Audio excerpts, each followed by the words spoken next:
Hello everyone, Bimala হেসেলে আপনাদের স্বাগতম। আজকের রেসিপির নাম হলো চিংড়ি দিয়ে ডুমুর।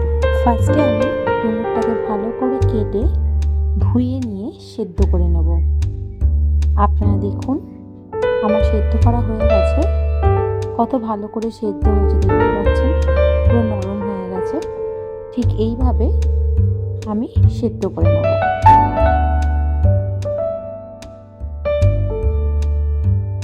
এরপরে একটি কড়া নিয়ে তার মধ্যে পরিমাণ মতো তেল দিয়ে তেলটা গরম হয়ে যাবার পরে কেটে রাখা আলুগুলো আমি দিয়ে দেবো।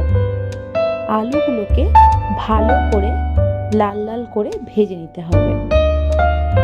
দেখুন আমি ভেজে নিচ্ছি।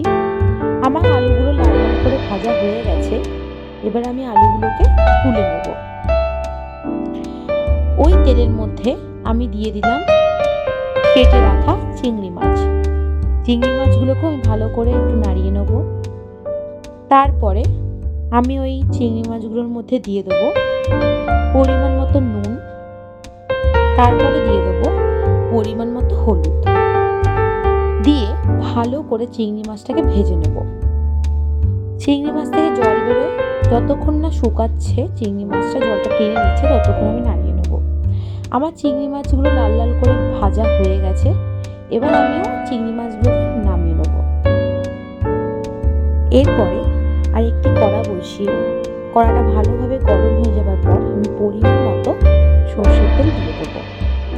সর্ষের তেলটা ভালো করে গরম হয়ে যাওয়ার পরে আমি 3-4টে শুকনো লঙ্কা আর গোটা জিরে ফোড়ন দিয়ে দেবো।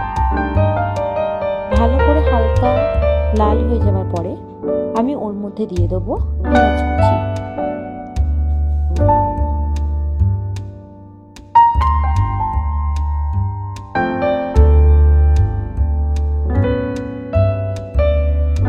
পেঁয়াজটা হালকা লাল হয়ে যাবার পরে আমি দিয়ে দেবো একটা গোটা রসুন। রসুনটা হালকা একটু গোটা গোটা থাকলে ভালো টেস্ট হবে। দিয়ে দেওয়ার পরে পেঁয়াজটা ভালো করে একদম লাল লাল করে ভেজে নিতে হবে। দেখতেই পাচ্ছেন আমার একদম লাল লাল করে ভাজা হয়ে গেছে। এরপরে ভেজে রাখা আলুগুলো আমি দিয়ে দেবো। দিয়ে একে একে দিয়ে দেবো একটা গোটা টমেটো, তারপরে দিয়ে দেবো কাঁচা লঙ্কা। ঝাল পরিমাণ অনুযায়ী আপনারা দেবেন। এরপর ভালো করে একসাথে মিক্স করে নেব। এরপরে পরিমাণ মতো দেব নুন। নুনের পরে দিয়ে দেবো পরিমাণ মতো হলুদ। দিয়ে দেওয়ার পর আবার ভালো করে মিক্স করে নিয়ে এরপরে একে একে আবার পরিমাণ মতো দিয়ে দেবো জিরের গুঁড়ো, তারপরে দিয়ে দেবো ধনের গুঁড়ো, তারপর দেব 1 চা চামচ আদা বাটা, তারপরে দিয়ে দেবো পরিমাণ অনুযায়ী কাশ্মীরি লঙ্কার গুঁড়ো। কাশ্মীরি লঙ্কার গুঁড়োটা এই কারণেই দেব কারণ এতে কালারটা খুব ভালো আসে।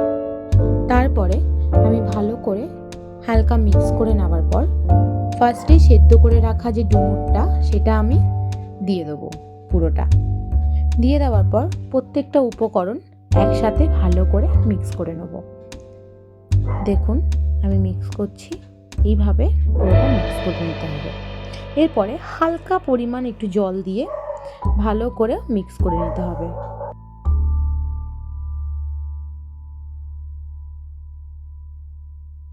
মিক্স করে নেওয়ার পর গ্যাসটা কমিয়ে চাপা দিয়ে রেখে দিতে হবে।